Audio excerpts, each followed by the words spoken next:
자, 오늘 합독한 말씀 사무엘상 11장 14절로 15절 말씀 가지고 다윗의 여정 세 번째로 길갈, 역사와 인생의 변곡점이 된 곳이라는 제목으로 함께 은혜의 말씀 나누겠습니다. 여러분, 이 길갈은요, 지금 현재 어디에 있냐면은 팔레스타인 자치구 안에 있어요. 그래서 사람들이요 잘 찾아가지를 않아요. 성지순례를 가도요 잘 찾아가지를 않아요. 일부러 아까 그 영상에서 봤듯이 고속도로로 이렇게 찾아가서 이정표를 보고 꺾어서 들어가야 되거든요. 그 이정표를 찾아서 이렇게 가려고를 안 해요. 왜냐하면 거기에는요 별로 남아있는 유물이 없어요. 사진 좀 보여주실래요? 다음 사진, 예, 저 보십시오. 길갈은요 아무것도 없어요. 그러니까 저 허벌판이 저곳에 뭐 볼 게 없으니까, 기념교회도 세워진 것도 없고 아무것도 없으니까 관광객들이 안 오는 거예요. 또 팔레스틴 자치구 안에 있으니까 일부러 찾아가기가 번거롭고 국경을 넘어가야 되니까 뭐 치안이 불안할까 봐 가지를 않는 거예요. 근데 이 길갈이요 바로 이 땅이 이스라엘 역사에서 굉장히 중요한 곳이에요. 아주 중요한 길갈이에요. 여러분, 이스라엘 백성들이 요단강을 도하해 가지고 처음 가나안 땅에 들어가 가지고 머문 곳이 어디냐면 여기 길갈이에요. 지친 곳이에요. 자, 사진을 한번 보여주실래요? 사진에 보면요 이 돌 무더기들이 이제 보이실 겁니다. 자, 크게 확대한 걸 좀 보여주실래요? 자, 원으로 돼 있지요. 이 돌 무더기가 이게 무슨 의미가 있냐면요, 이 길굴이라는 뜻이 뭐냐면요 원을 만들다라고 하는 뜻을 가지고 있는데요, 여기서 길갈이라는 이름이 나왔다고 합니다. 저 길갈에 가보면요 저 원으로 만든 저 돌무더기가 있어요. 직접 볼 수가 있어요, 여러분들. 자, 이스라엘 백성들이 요단강을 건너고 처음 길갈에 진치고 할례를 행했어요. 자, 할례를 행했을 때 이 요단강을 건널 때 각 12지파 한 지파에 하나씩 돌들을 취해 가지고 원을 크게 만들었어요. 그것이 이 길갈의 이름이 기원이 됐다는 거지요. 자, 이 길갈은요 여러분 잘 알듯이 사울왕이 기름을 부음받은 장소가 바로 이 길갈이에요. 그림 좀 보여주실래요? 아주 유명한 그림인데요, 사울왕이 이 기름 부음받는 그림이에요. 사무엘이 온 회중을 이곳 길갈에 다 물러 모아서 바로 이 사람이 너희 왕이 될 것이다 라고 선포하고 사울에게 기름을 부었던 곳이에요. 근데 흥미로운 게요, 사울이 여기서 기름 부음을 받고 왕이 되었는데 사울이 하나님께 버림받은 사건도 길갈과 연관이 있다는 거예요. 사울은 굉장히 유능한 왕인 건 분명합니다. 그럼에도 불구하고 자신의 능력을 과신하고 말씀을 온전히 지키지 못한 사울이 사무엘에 의해서 버림받은 장소가 바로 이곳 길갈이라는 거지요. 동일한 장소에서 하나님께 쓰임을 받을 수도 있고 버림을 받을 수도 있다는 게 오늘 우리들에게 주는 교훈이 많지 않은가라는 생각이 들어요, 여러분. 한 장소에서 하나님 앞에 쓰임받기도 하고 버림받을 수도 있다는 거지요. 이것이 우리에게 주는 교훈이 많다는 겁니다. 또 사울왕이 하나님께 이렇게 버림을 받게 되는 동기가 되었던 게 뭐냐면요, 이 블레셋과의 전투에서 이 사무엘을 기다리지 못하고 먼저 제사를 지냈던 곳이 어디냐면 바로 이 길갈이에요. 아무튼 길갈을 바라보면서요 오늘 말씀을 듣는 여러분들이 이런 질문과 생각을 가지고 좀 들었으면 좋겠습니다. 내가 지금 현재 자리에서 하나님 앞에 쓰임받는 사람인가 버림받는 사람인가 한번 생각하고 오늘 이 설교를 들었으면 좋겠습니다. 결국은 장소에 대한 문제가 아니라 우리들이 어떤 사람으로 서 있느냐에 대한 문제가 아닐까라는 생각이 들어요. 오늘 여러분, 어떤 장소에서 내가 쓰임받고 버림받는 게 중요한 게 아니라 지금 내가 이 자리, just now 이 자리에서 내가 어떤 사람으로 서 있느냐, 그게 중요하다는 거지요. 정말 볼 것 없는 땅 길갈을 바라보며 영적인 의미를 생각할 수 있는 장소가 되었으면 좋겠습니다. 첫째로 역사와 인생의 전환점이 되는 곳이 있다는 거예요. 바로 이 길갈입니다. 오늘은 역사적으로 굉장히 중요한 의미를 가지고 있는 이 길갈에 대한 말씀을 나누려고 합니다. 길갈, 아까도 얘기했지만 사울왕이 선택받은 곳과 동시에 버림받은 곳이었어요. 두 가지 사건이 공존하는 그런 장소입니다. 여러분, 이 길갈은요, 성경에서 역사적으로 굉장히 이스라엘 백성들에게 중요한 의미를 가지고 있습니다. 특별히 이스라엘 백성들이 출애굽해서 가나안 땅으로 들어와서 그들이 처음으로 진을 치고 머물렀던 곳이에요. 이스라엘 백성들은 이 길갈에서 기념비를 세웠고요. 아까 얘기한 것처럼 요단강에서 각 지파마다 돌을 하나씩 가져와 가지고 기념비를 세웠고요. 거기에서 할례이식을 행했어요. 다시 한번 하나님하고 언약을 맺는 거지요. 이 길갈은 이스라엘 백성들에게 아주 중요한 전환점이 되는 장소예요, 여러분. 길갈에서요, 처음으로 이스라엘 백성들이 가나안 땅에서 첫 유월절을 지켜요. 그리고 새로운 땅의 소산을 처음으로 먹은 곳이에요. 여러분, 40년 전에 이스라엘 백성들이 언제 출애굽을 했냐면요, 유월절에 출애굽을 했어요. 그리고 들어와가지고 가나안 땅에 들어와서 처음 유월절을 지내는 곳이 어디냐면 바로 이 길갈이었어요. 그리고 그 유월절을 지키고 새로운 땅의 소산을, 가나안 땅의 첫 소산물을 처음으로 먹은 곳이 바로 이 길갈이에요. 이스라엘 백성들이 40년 동안 광야에 있을 때 그들에게 매일 내렸던 게 있었어요, 여러분. 그게 뭐예요, 여러분? 만나였어요, 만나. 그건 다 아시죠? 전혀 모르는 척 하길래 제가 놀랐어요. 만나예요, 만나. 근데 이 만나가요, 이제 길갈에 들어와서 그들이 농사를 짓고 첫 소산물을 먹자마자 길갈에서 이 만나가 끝쳤어요. 그러니까 굉장히 의미 있는 장소가 이 길갈이라는 거예요. 이제 새로운 시대가 열리고 이스라엘 백성들에게 있어서 역사의 변곡점이 되는 그런 장소가 바로 이 길갈이라는 거지요.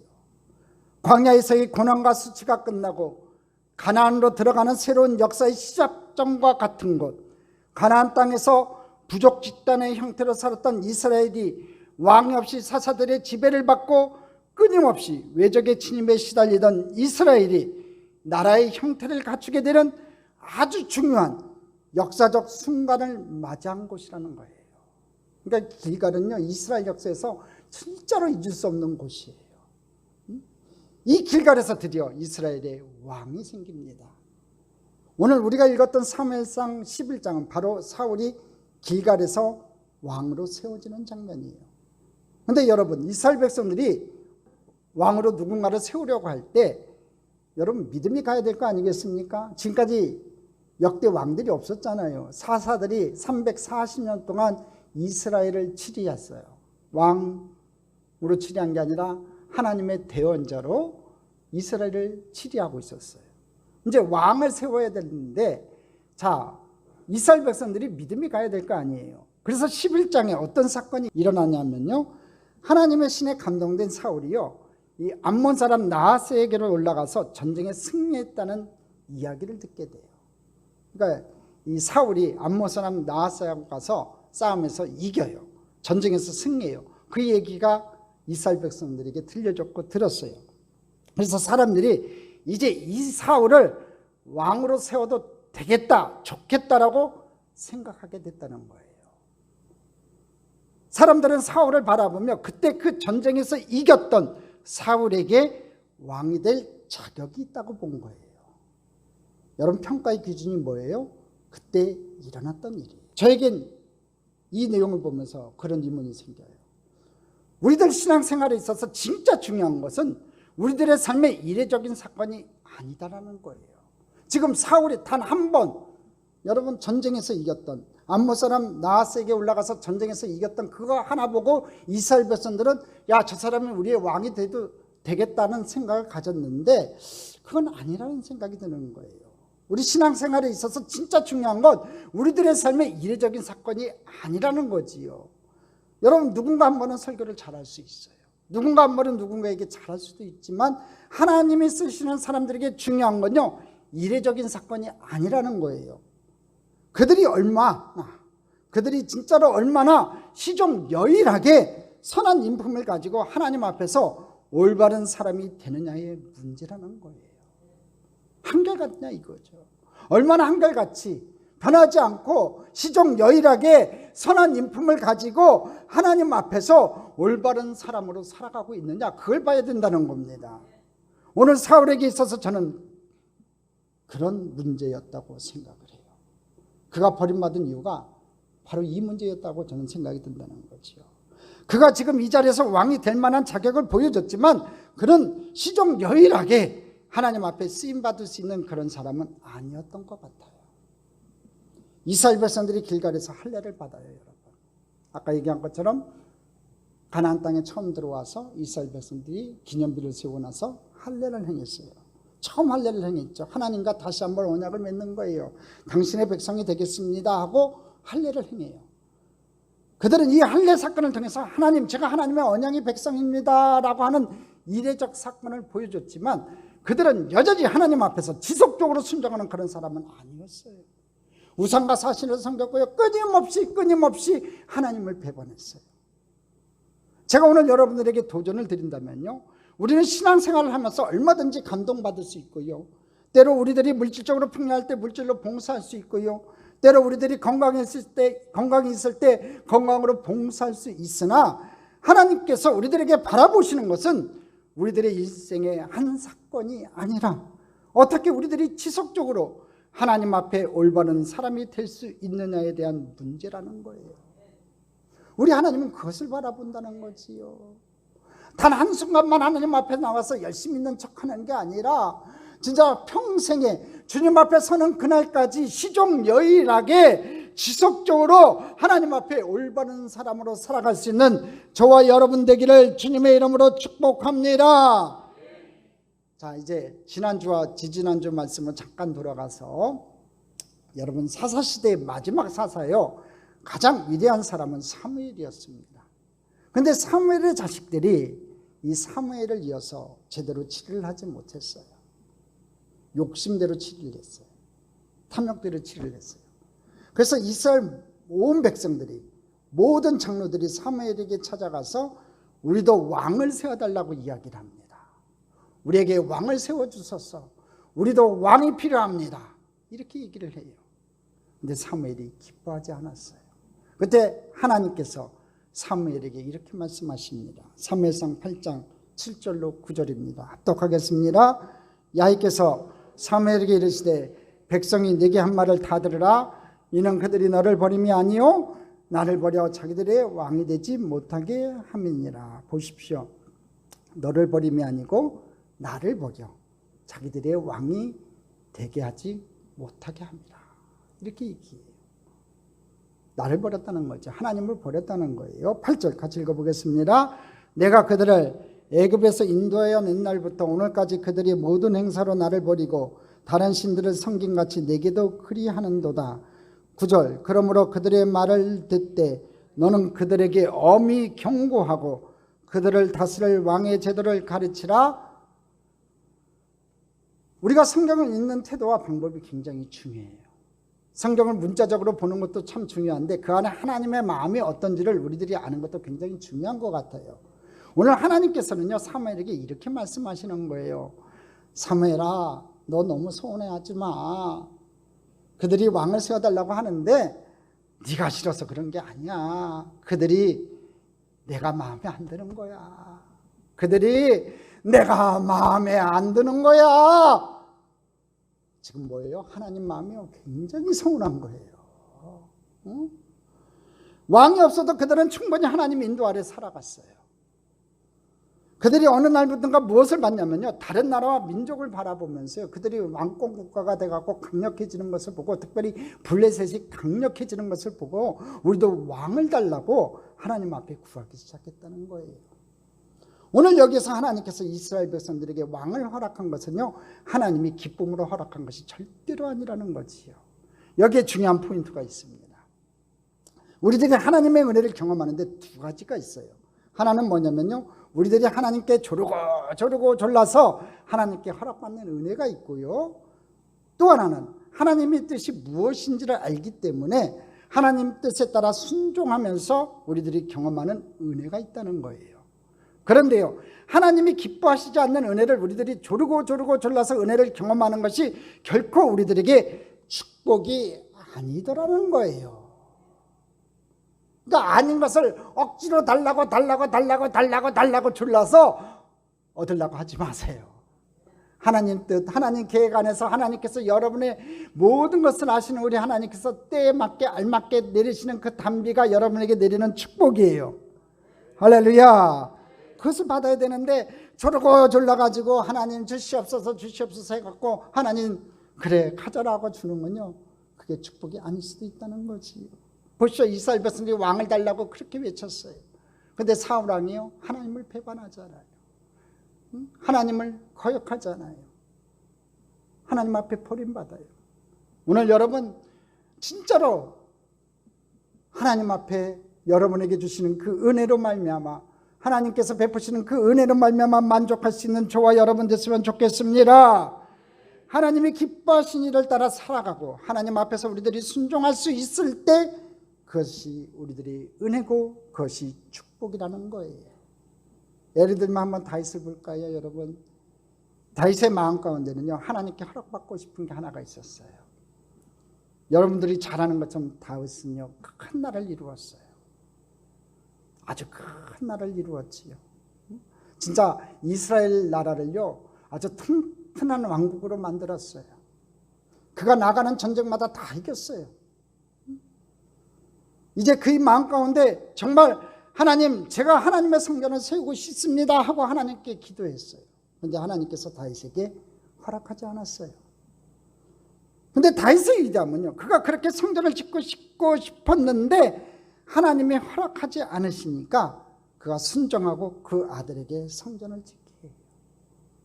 저는 다윗의 위대함이 여기에 있다고 생각합니다. 한번 여러분 스스로를 한번 여러분 생각해 보세요. 우리는 하나님이 허락하지 않는 은혜에 대해서 우리는 부득불 그것을 받아내려고 하고 있지 않는가 하고 한번 생각해 보자는 거지요. 하나님이 허락하지 않는 은혜에 대해서 그냥 부득불 그것을 받아내려고 하고 있지 않냐 이거예요. 아니면 우리들은 순종하는 은혜 가운데 살아가고 있는가 한번 살펴보자는 거지요. 오늘 여러분 순종하는 귀한 은혜가 여러분에게 있기를 바랍니다. 내 뜻하고 다르게 하나님의 뜻이 전해져도 아멘하고 순종할 수 있는 저와 여러분 되기를 주님의 이름으로 축복합니다. 내가 너에게 허락하지 않았다면 나에게 뜻이 있다는 거지요. 그렇지 않아요? 우리가 아무리 기도해도 응답되지 않는 것들이 있어요. 퀘스천 마크잖아요. 내가 하나님 앞에 봉사도 열심히 하고 내가 하나님 앞에 열심히 예배를 드리는데도 불구하고 내 문제가 해결이 안 돼요. 자녀의 문제가 해결이 안 되고 내 건강의 문제가 해결이 안 되고 내 집안의 문제가 해결이 안 될 때가 있어요. 내 인생의 문제가 해결이 되지 않을 때가 있어요. 근데 꼭 기억하세요. 내가 너에게 허락하지 않았다면 나에게는 뜻이 있다는 거예요. 하나님에게 뜻이 있다는 거지요. 그 뜻에 순종할 수 있는 저와 여러분 됐으면 좋겠습니다. 내가 원하는 것이 이루어지지 않는 것에 대해서 우리가 하나님을 다 이해할 수 없지만 하나님이 허락하시지 않는다면 우리를 향한 하나님의 뜻이 무엇인가를 보기 시작할 때 우리에게는 새로운 은혜가 시작될 수 있다는 거예요. 사무엘은요, 백성들에게 너희들에게 왕이 세워지면 이렇게 어려운 일이 있을 것이라는 것을 계속해서 이스라엘 백성들에게 여러 차례 경고했어요. 너희들에게 왕이 생기면 너희들의 자녀들을 데려갈 것이고 군대로 삼을 것이고 너희들의 재산을 어느 정도 뺏을 것이고 세금으로 걷어들일 것이고 계속해서 이렇게 어려운 일이 생길 것이다 하고 얘기를 했음에도 불구하고 계속해서 이스라엘 백성들의 여러 차례 경고했지만 그들이 원하는 대로 왕을 세웠고 세워진 그 사울 왕이요, 하나님이 기뻐하시는 일을 하지 못하고 버림받는 길로 가요. 여러분 사무엘상 11장에서 왕이 되었던 사울 왕은요 2년이 채 지나가지 않아서 사무엘상 10장으로 가서 길갈에서 하나님께 버림을 받아요. 하나님 마음에 합하지 않은 일이 일어났다는 거예요.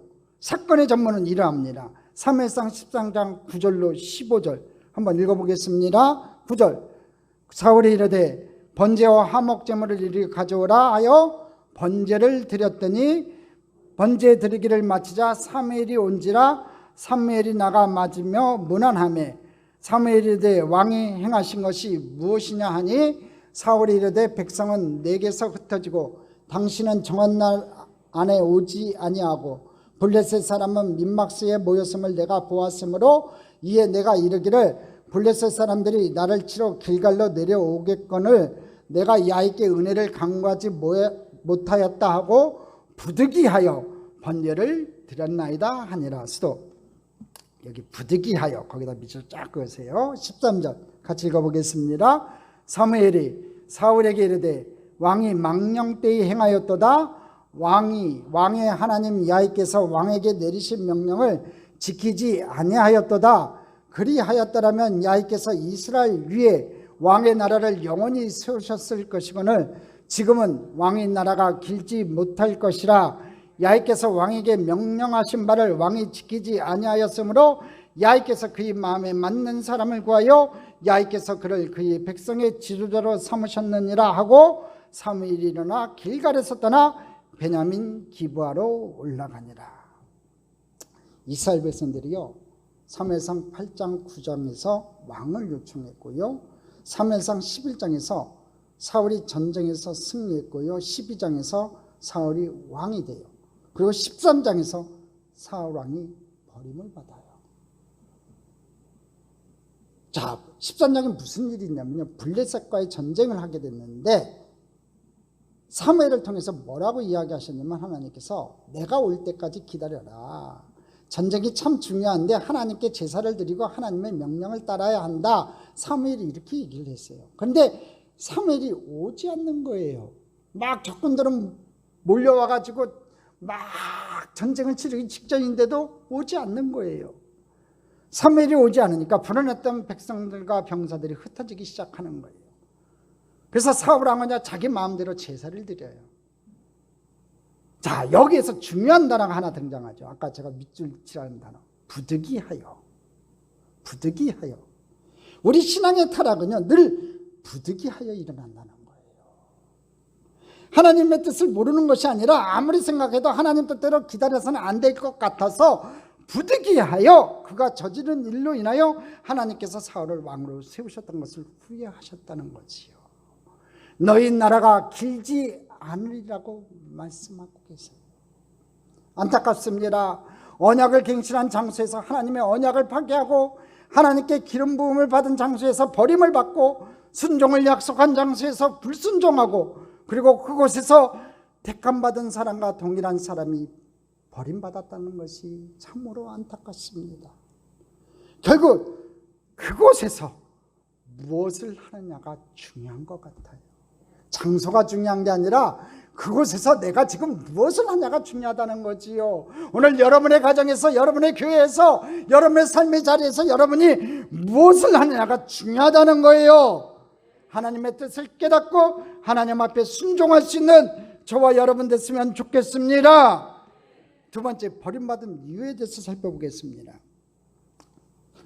사울이 버림받은 이유를 오늘 지금 우리가 읽었던 사무엘상 13장 13절에서 이렇게 말씀하고 있어요. 13절 같이 읽어보겠습니다. 사무엘이 사울에게 이르되 왕이 망령되이 행하였도다. 망령되이 행했대요. 여러분, 무엇이 망령되이 행하는 것일까요? 오늘 본문의 맥락에서 보면요, 하나님의 명령을 지키지 않은 거예요. 이 망령되이 행하였도다 하는 말이요, 영어 성경 NIV 성경에는요 You acted foolishly예요. 그러니까 바보같이 행했다는 거죠. 바보같이. 하나님이 우리를 바라보면서요 뭘 제일 바보같이 생각하는 줄 아세요, 여러분? 하나님 우리를 보면서 뭘 제일 바보같이 생각하는 줄 아세요? 내 마음대로 행하는 거예요. 내 마음대로. 내 꼴리는 대로 하는 거예요. 내 생각대로 막 하는 거예요. 그게 하나님께서 보실 때 제일 바보같이 보이는 거예요. 하나님 명령을 지키지 않는 것은요 바보 같은 짓이에요. 그런데 계속해서 나오겠지만 하나님께서 사울 왕을 버리셨다고 후회했다고 하셨는데 문맥상 보면요 하나님이 진짜 사울 왕을 버리시지 않았다는 거예요. 내가 너 버릴 거야, 내가 너 포기할 거야, 내가 진짜 너 버릴 거야 이렇게 말씀을 하지만 진짜 버리신 게 아니라는 거예요. 이 말은 아직 하나님께서 사울 왕에 대한 소망을 가지고 계셨다는 거예요. 말씀을 준비하는 중에요 제가 인터넷에서 이런 내용을 읽은 적이 있어요. 어떤 아줌마가 임신을 해가지고 어린 유치원 다니는 딸을 데리고 산부인과에 갔어요. 진찰을 하고 이제 나오니까 딸이 엄마한테 물어봐요. 엄마 뱃속에 아기가 생긴 거야? 그 엄마가 응. 그러니까 딸이 이렇게 물어요. 남자야? 엄마가 이렇게 대답해요. 그런 것 같구나. 그러니까 딸이 그래요. 아이 좋아, 아이 좋아. 내가 아빠한테 전화할게. 그리고 뜨르릉 아빠한테 전화해서 뭐라고 한 줄 아세요?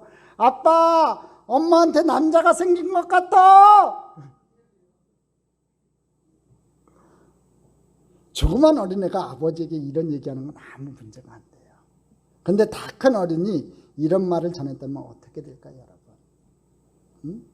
넘어가야 할 실수가 있고 실수해서는 안 되는 것이 있어요. 여러분, 우리 신앙생활에서요, 실수할 수 있고 우리들이 연약할 수 있고 얼마든지 그럴 수 있어요. 뭐 에브리데이, 저도 마찬가지. 에브리데이 늘 거룩하게 그렇게 못 살아요. 어? 저 설교할 때 제일 질리는 사람은 저예요. 거룩하게 어떻게 살아요, 여러분? 매일같이 거룩하게 못 살아요, 사람인지라. 실수할 수 있지요.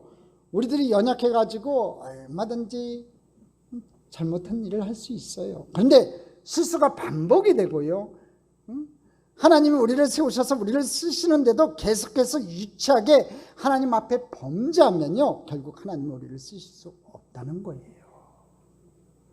저는 이 단계까지 아직 하나님께서 사울을 버리신 단계가 아니라고 생각하는 거예요. 사울아, 내가 너를 세운 것을 후회한다. 이렇게 말씀하신 것은요, 내가 아직도 너에게 대한 소망을 가지고 있다. 이렇게 말씀하시는 거예요. 저는 이 사울에 대한 이야기를 보면서 나름대로 또 이런 생각을 하게 됩니다.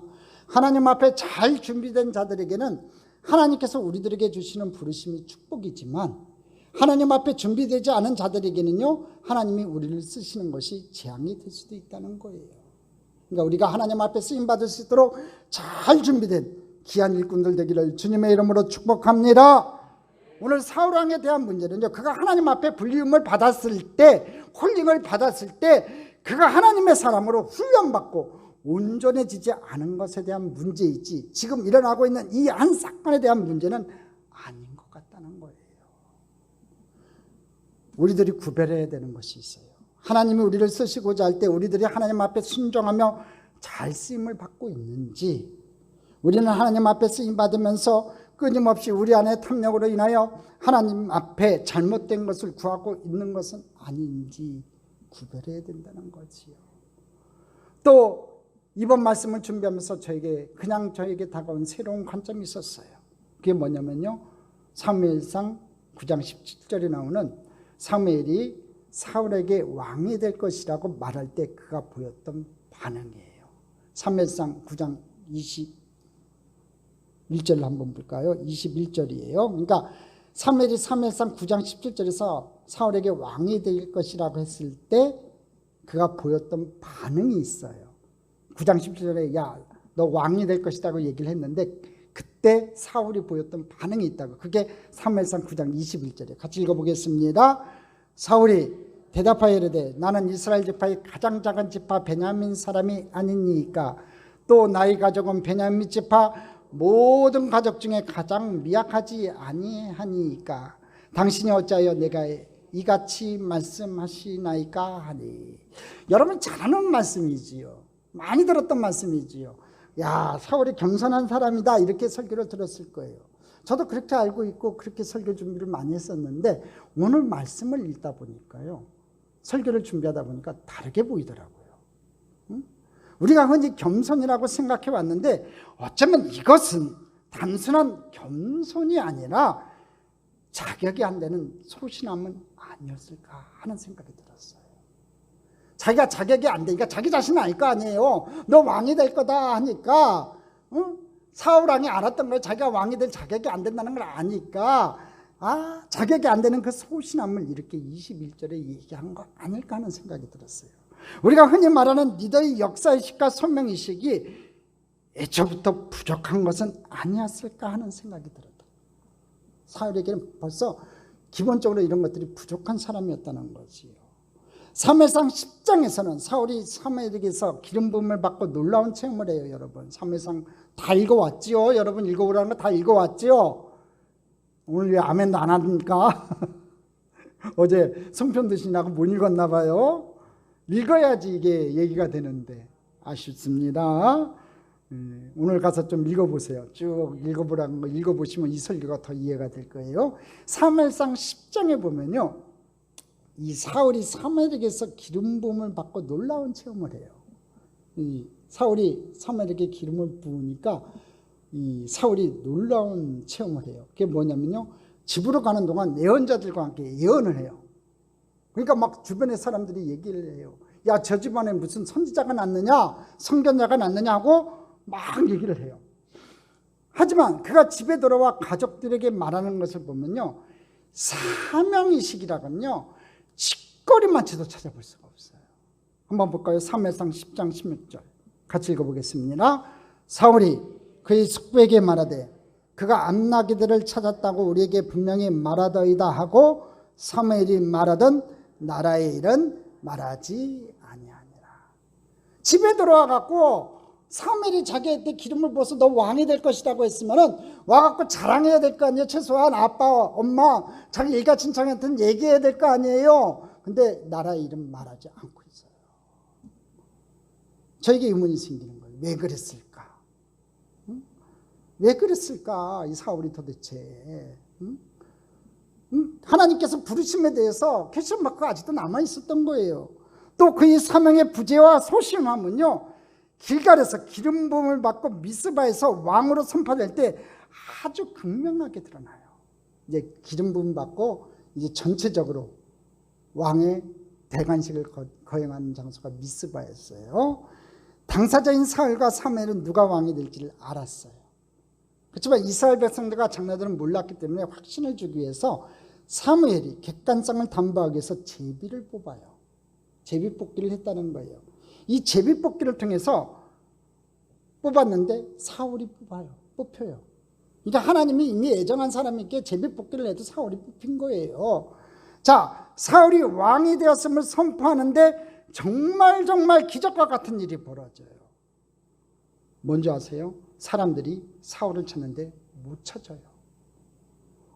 사울이 뽑아갖고 만천하에 드러났어요. 하나님께서 예정한 사람이 사울이다. 그래서 사람들이 사울을 찾는데 사울을 못 찾는 거예요. 이런 기적이 어딨냐고요. 이런 낭패가 어딨냐 이거예요. 제 얘기는 제가 기적이니까 좋은 뜻으로 얘기한 게 아니에요. 그 많은 사람들 중에서 사울을 찾을 수가 없어요. 사무엘상 10장 20절에서 22절이에요. 같이 읽어보겠습니다. 사무엘이 이에 이스라엘 모든 지파를 가까이 오게 하였더니 베냐민 지파가 뽑혔고 베냐민 지파를 그들의 가족들로 가까이 오게 하였더니 마들이 가족이 뽑혔고 그 중에서 기스의 아들 사울이 뽑혔으나 그를 찾아도 찾지 못한지라. 보세요. 다 많은 사람 중에서 최종 사울이 뽑혔는데 그를 찾아도 찾지 못해요. 이런 기적이 어딨냐고요. 좋은 일이잖아요. 근데도 숨은 거예요. 숨은 거. 어디 숨은지 아세요? 22절에 같이 읽어보겠습니다. 그러므로 그들이 또 야훼께 묻되 그 사람이 여기 왔나이까? 야훼께서 대답하시되 그가 짐 보따리들 사이에 숨었느니라 하셨더라. 그가 제비 뽑혀서 사울 왕으로 뽑혔을 때 성경에 뭐라고 되어 있냐면 그가 짐 보따리 사이에 숨어 있었다라고 지금 정확하게 얘기하고 있어요. 사울이 이런 사람이었구나. 그는 겸손한 사람이 아니라 하나님이 그를 부르시고 하나님이 그를 쓰셨음에도 불구하고 그에게는 역사의식도 없고 사명감도 없었던 거예요. 아무것도 없었던 거예요. 그는 사명을 감당하기 위해서 하나님 앞에 또 기도하지도 않는 사람이었어요. 근데 중요한 게 하나가 있어요. 사울이나 우리나 다르지 않다는 거예요. 저는 이 사울의 모습을 보면서 제 모습을 봤고요. 이 사울의 모습을 보면서 우리들의 모습을 봤어요. 하나님이 쓰시겠다는데도 대답도 없어요. 아멘도 안 하고요. 순종도 안 해요. 그런 모습들 혹시 우리 참좋은교회 우리 모습들 속에서 나타나고 있지 않아요? 그냥 이대로 세월만 가기를 원하지 않아요, 여러분? 하나님의 뜻이 이 교회에 분명히 있을진데 이 교회가 최소한 하나님의 사역을 온전히 감당하기 위해서 이 교회가 부흥해야 되는데 내가 그 하나님의 소명에 대해서 사명에 대해서 얼만큼 응답하고 있냐 이거예요. 사울과 같지 않냐 이거지요. 저도 마찬가지고요. 두말할 바 없이 저부터가 사울과 같다는 거지요. 하나님께서 우리를 부르셔서 그 일을 맡기실 때 그 사명감에 대해서 그걸 감당하기 위하여 우리는 기도하지 않고 노력하지 않고 사명자가 되지 아니하고 숨어버려서 하나님은 우리를 쓰실 수 없는 사람이 되는 것은 아닌가 생각해 봤다는 거예요. 준비되지 않은 사람에게 주어진 축복이 얼마나 불행한 일인지 생각해 봤어요. 하지만 하나님께서 사울을 그렇게 버리신 것이 아니에요. 그에게는 여러 번의 기회가 주어져 있었어요. 세 번째, 기회는 있었습니다. 사울에게 기회가 주어졌다는 증거가 명백합니다. 사무엘상 11장에 왕이 되고 사무엘상 13장으로 넘어가는데요. 사무엘의 이야기를 안 듣고 그가 범죄했잖아요. 아까 얘기했잖아요. 그가 자기가 번제를 드리고 사무엘을 기다리지 않고 번제를 드리는 죄를 범했어요. 자기 나름대로 제사를 드렸어요. 그래서 백성들이 다 흩어졌어요. 전쟁의 위기 가운데 있었어요. 그런데 사울 왕에게 참 좋은 아들 하나가 있었습니다. 누구였을까요, 여러분? 사울 왕의 장자 요나단이 있었어요. 사무엘상 14장 6절 같이 한번 읽어보겠습니다. 요나단이 자기 무기를 든 소년에게 이르되 우리가 이 할례 받지 않는 자들에게 건너가자. 야훼께서 우리를 위하여 일하실까 하노라. 야훼 구원은 하나님 사람이 많고 적음에 달리지 아니하였느니라. 여기 보십시오. 야훼 구원은 사람이 많고 적음에 달리지 아니하였느니라. 이 구절을 읽어보면요, 마치 다윗이 골리앗과 싸워서 이긴 것처럼 요나단이 싸우는 것을 보면서 사람들이 확 일어나요. 지금 보십시오. 이 할례 받지 않은 자들에게 건너가자. 다윗도 그러죠. 저 할례 받지 않은 자들을 어찌 참으랴 하고서 다시 달려들었듯이 이 요나단도 지금 달려들고 있는 거예요. 이 요나단이 담대하게 싸우는 것을 보면서 이스라엘 백성들이 확 일어나요. 그래서 그 블레셋과의 전쟁에서 승리해요. 참 좋은 아들, 믿음의 아들이 있었다는 거지요. 그리고 사무엘상 14장 35절에 보면 사울 왕이 버림받은 사람이라고 할 수 없는 행동을 해요. 이미 버림받은 상태거든요. 하나님께서 왕을 버리셨다고 13장에 선포했으니까 14장은요 이미 버림받은 상태였어요. 근데 버림받은 사람이라고 할 수 없는 행동을 해요. 뭐냐면 한번 읽어볼까요? 14장 35절 같이 읽어보겠습니다. 사울이 야훼를 위하여 제단을 쌓았으니 이는 그가 야훼를 위하여 처음 쌓은 제단이었더라. 기가 막혀요, 여러분. 여러분, 왕으로 기름 부음 받고는요 하나님 앞에 제단을 제대로 안 쌓았다가 이 35절 버림받은 다음에서야 처음으로 제단을 쌓았대요. 저는 이 부분도 굉장히 흥미롭게 보았는데요.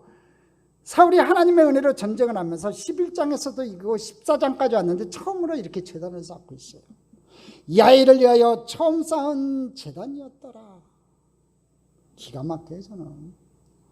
저에게 이런 생각이 들었습니다. 사울의 인생이 여기서 끝났더라면 참 좋았겠다 싶어요. 이렇게 하나님 앞에 진짜 감사해서 처음 쌓은 제단이라는 얘기, 이 얘기는 그러니까 사울의 인생이 여기서 끝났으면 진짜 좋았겠다는 생각이 들어요. 그가 하나님께 제사를 드리고 제단을 쌓고 여기서 그가 끝났더라면 그의 인생이 참 복됐겠다 싶어요. 근데 그렇지 못했다는 거지. 하나님이요 사울의 그 제단 쌓는 모습을 보시고 마음이 훌쩍했어요. 기뻐갖고 그래 이제 내가 좀 너를 좀 쓰자 하고서 그래서 나온 사건이 사무엘상 15장의 일이에요. 이 블레셋과의 전쟁도 아니고요. 이 아말렉과의 전쟁에서 하나님께서 사울에게 이제 모든 것을 다 진멸해라 이렇게 명령을 해요. 그들이 이 아말렉 족속이 너희 조상들에게 잘못한 것들이 있으니까 출애굽할 때 아말렉 족속이 너희 조상들을 괴롭힌 것이 있으니까 모든 것을 다 진멸해라 이렇게 명령을 내려요. 사울 왕에게 있어서 이게 별로 어려운 일이 아니었습니다. 한번 볼까요? 근데 어떻게 했는지 사무엘상 15장 1절로 3절이에요. 같이 읽어보겠습니다. 사무엘에게 이르되 야훼께서 나를 보내어 왕에게 기름을 부어 그의 백성 이스라엘 위에 왕으로 삼으셨은즉 이제 왕은 야의 말씀을 들으소서. 만군의 여호와께서 이같이 말씀하시기를 아말렉이 이스라엘에게 행한 일 곧 애굽에서 나올 때에 길에서 대적한 일로 내가 그들을 벌하노니. 보십시오. 출애굽할 때 이스라엘 백성들을 괴롭힌 일을 하나님께서 기억하시고 이 아말렉 족속을 징벌하시기를 원하셨어요. 그래서 3절 읽어보겠습니다. 지금 가서 아말렉을 쳐서 그들의 모든 소유를 남기지 말고 진멸하되 남녀와 소와 젖먹는 아이와 우양과 낙타와 나귀를 죽이라 하셨나이다 하니. 하나님께서 진짜 아말렉 족속을 나쁘게 보셨던 거예요. 그래가지고 다 진멸하라는 거예요. 다 죽이라는 거예요. 어린아이부터 시작해서 어른부터 왕까지 다 죽이라고 지금 얘기하는 거예요. 이게 바로 전 사건과 연결이 되어 있어요. 이 요나단 때문에 블레셋과의 전쟁에서 이기고 그가 처음으로 제단을 쌓으니까 하나님이 기쁘셨다고 했지요. 그래서 사울에게 사명을 주신 거예요. 야, 이제 애굽에서 너희들이 올 때 조선들에게 잘못했던 그들을 다 멸해라, 이렇게 말씀하신 거예요. 자, 결과가 어땠는지 아세요? 싸움에서 이겼어요. 아말렉 족속과 싸워서 이겼어요. 문제는 전쟁에서 이긴 사울이, 하나님께 제단 쌓던 사울이 하나님의 말씀대로 하지 아니하고 그가 원하는 대로 좋은 거 남겨두고 왕도 세워놨어요. 3회상 15장 9절이에요. 같이 읽어보겠습니다. 사울과 백성이 아각과 그의 양과 소의 가장 좋은 것 또는 기름진 것과 어린 양과 모든 좋은 것을 남기고 진멸하기를 즐겨 아니하고 가치없고 하찮은 것은 진멸하니라. 여기 아각이 아말렉 족속의 왕이에요.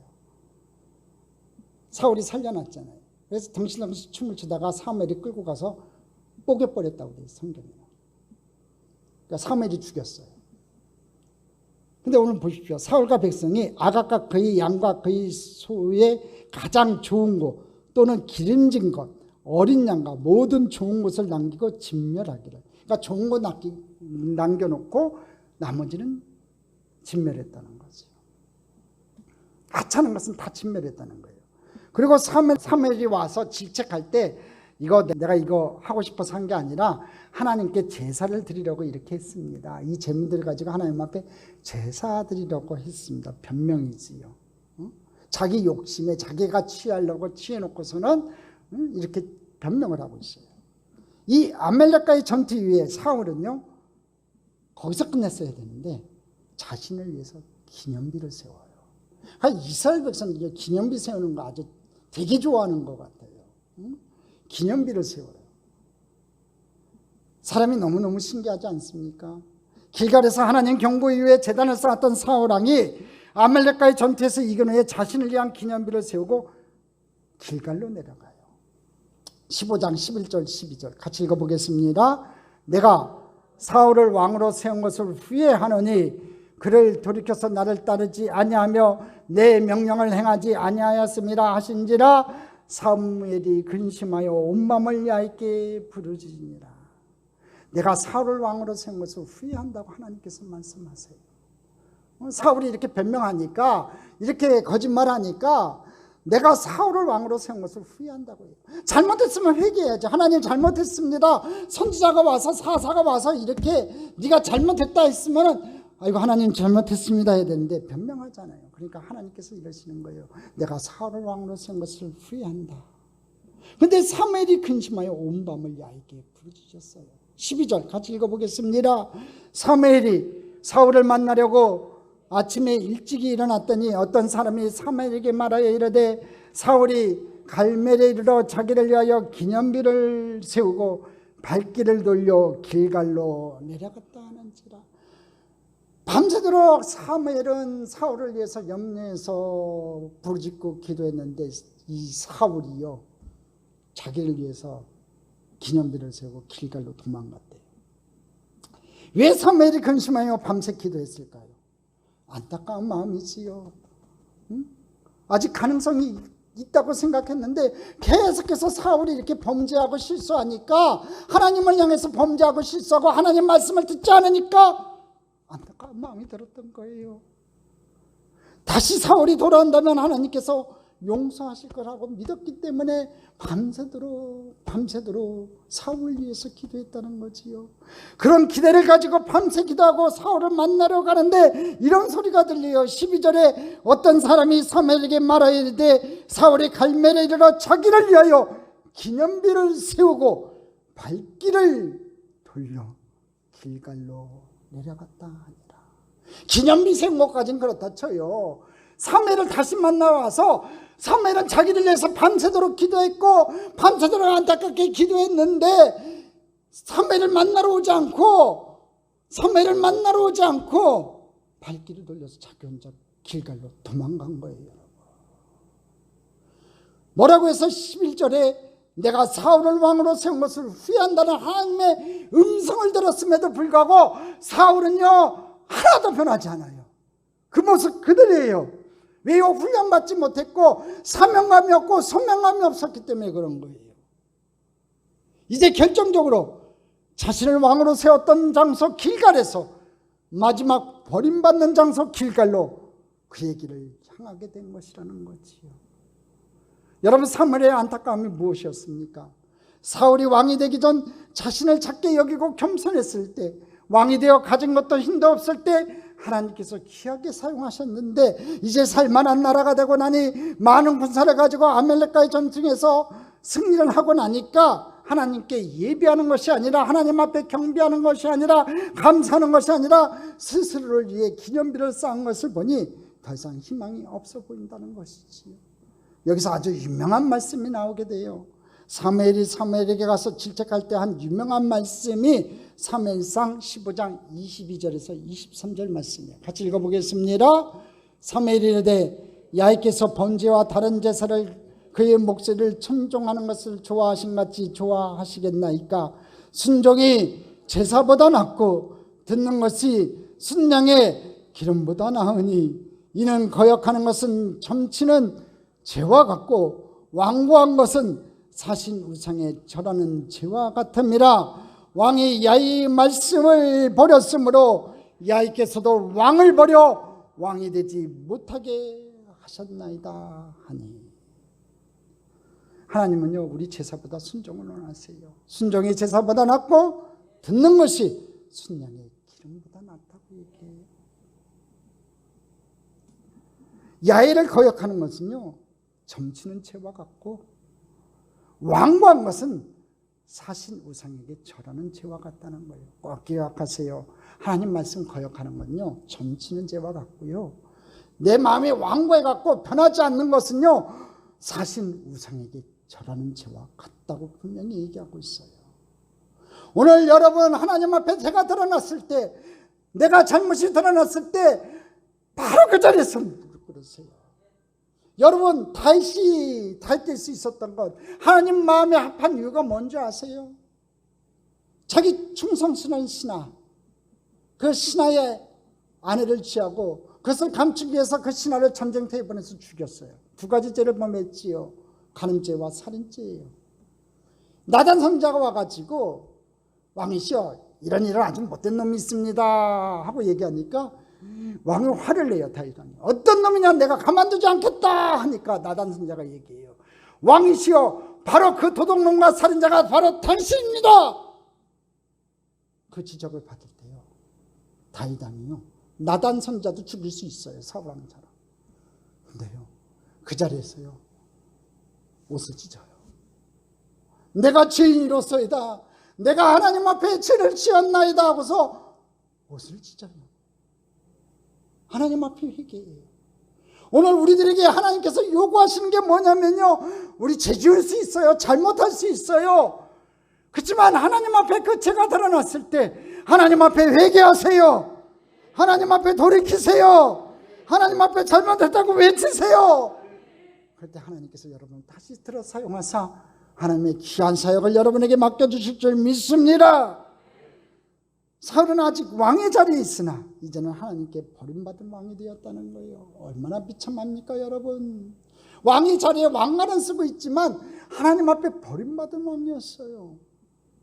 여러분, 버림받는다는 것은 슬픈 일입니다. 특히 자기 손으로 기름 부어 왕이 되게 했던 사울이 하나님께 버림받고 하나님께서 다른 왕을 세우신다는 것이 사무엘에게 얼마나 슬픈 소식이었겠습니까? 우리가 오늘 말씀을 통해 얻어야 할 귀한 교훈이 있습니다. 하나님의 역사는 계속된다는 것이고요, 그 역사에 쓰임받는 것은 우리들이 사명자가 되느냐 되지 않느냐에 달려있다는 것이에요. 오늘 하나님의 쓰시는 역사의 그 주인공으로, 그 사명자로 저와 여러분이 쓰임받기를 주님의 이름으로 축복합니다. 여러분의 자녀들이 쓰임받기를 축복합니다. 사울의 이야기는 사실 사무엘상 15장 35절에서 끝나버린 거예요. 다시 한번 확인하겠습니다. 35절 읽겠습니다. 사무엘이 죽는 날까지 사울을 다시 가서 보지 아니하였으니 이는 그가 사울을 위하여 슬퍼함이었고 야훼께서는 사울을 이스라엘 왕으로 삼으신 것을 후회하셨더라.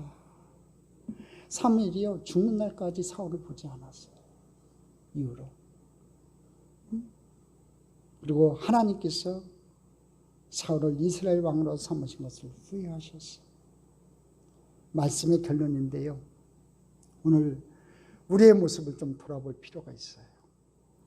우리가 선택받은 그곳에서 여전히 선택받은 자로 살아가고 있는지, 혹 선택받은 곳에서 버림받은 자가 되어 수치를 당하고 있는 것은 아닌지, 아직도 하나님께서 우리에 대한 소망을 버리지 않으시고 기다리고 계신다는 그 사실이 우리 모두에게 오늘 소망이 되기를 간절히 소망합니다. 바랍니다. 오늘 사울을 바라보며 후회했던 그 하나님의 마음이 우리를 향한 것은 아닌지, 사울을 바라보며 밤새 부르짖어 기도했던 안타까웠던 사무엘의 마음이 오늘 우리를 향하고 있는 것은 아닌지 우리가 생각해 봐야 합니다. 하나님은 내치는 그 순간까지도 사울이 돌아오기를 바라시고 그가 하나님 앞에 돌아오기를 바라시고 기다리셨던 하나님, 오늘 그 하나님이 우리를 향해 기다리심을 우리들이 기도하며 오늘 야훼 앞에 돌아가 하나님 앞에 쓰임받는 귀한 일꾼들 다 되시기를 주님의 이름으로 축복합니다. 축복합니다. 축복합니다.